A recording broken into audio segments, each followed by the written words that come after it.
স্বাগতম জানাইছোঁ খবৰ 2.0 চেনেলটোলৈ।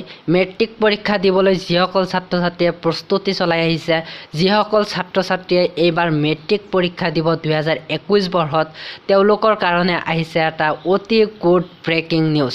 তেওঁলোকে কোনকেইটা ছাবজেক্টত পৰীক্ষা দিব বা কেইটা ছাবজেক্টত পৰীক্ষা হ'ব তেওঁলোকৰ কাৰণে আজি আপডেট দিছে এই নিউজটো। আৰু ইয়াতে মোৰ একো নিজাববীয়াকৈ ক'বলগীয়া নাই, তোমালোকে ডেটটো চাই লোৱা।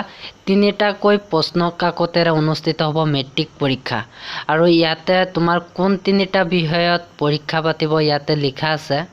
5খন কাকতৰ ভিতৰত যিকোনো 3খন কাকত বাছনি কৰি ল'ব পাৰিব পৰীক্ষাৰ্থীয়ে। আৰু তাৰ বাবে এটা অতি শীঘ্ৰেই পৰ্টেল ওলাব। আৰু বাকী যি দুখন কাকত, যি দুখন পৰীক্ষা বাকী থাকিব, সেই দুখনৰ মাৰ্ক ডিপেণ্ড কৰিব এই 3টা ছাবজেক্টৰ ওপৰত, যি 3টা ছাবজেক্ট পৰীক্ষাৰ্থীয়ে বাছনি কৰি ল'ব।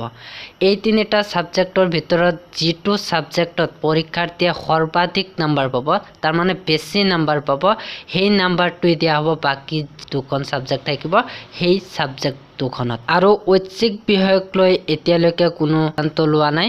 এতিয়া তোমালোকক মই গোটেইখিনি কথা কৈ আছোঁ, ৰ'বা।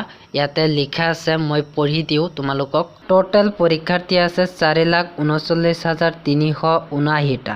তাৰে প্ৰায় 2 লাখ ছাত্ৰ ছাত্ৰী প্ৰাইভেট স্কুলৰ পৰা। গতিকে তেনে ক্ষেত্ৰত ছাত্ৰ ছাত্ৰীসকলৰ ৰিজাল্ট মূল্যায়ন কৰাটো অসম্ভৱ বুলি কৈছে। কাৰণ 2 লাখ ছাত্ৰ ছাত্ৰী পঢ়ি আছে প্ৰাইভেট ছেকশ্যনত। গতিকে সিহঁতৰ ৰিজাল্ট কেনেকৈ মূল্যায়ন কৰিব, হয়নে নাই? গতিকে ইয়াৰ ওপৰত ডিপেণ্ড কৰি কৈছে যে পৰীক্ষা পাতিবই লাগিব। আৰু কোনকেইটা ছাবজেক্টত পৰীক্ষা পাতিব তাৰ কাৰণে অতি শীঘ্ৰে এটা পৰ্টেল ওলাব, ইয়াতে কোৱা হৈছে। আৰু য'ত লিখা থাকিব কোনকেইটা ছাবজেক্ট ছাত্ৰ ছাত্ৰীসকলে বাছি ল'ব পাৰিব পৰীক্ষা দিয়াৰ কাৰণে।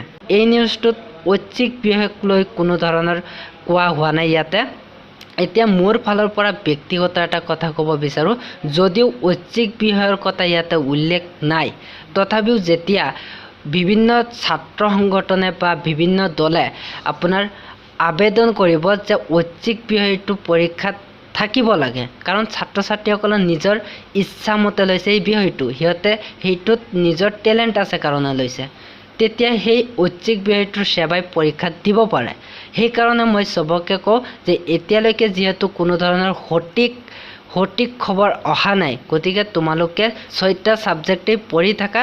পিছত যিটো সিহঁতে ডিচাইড কৰিব সেইমতে তোমালোকে এক্সাম দিবা বা সেইমতে তাৰ পিছৰ পৰা ষ্টাডি কৰিবা।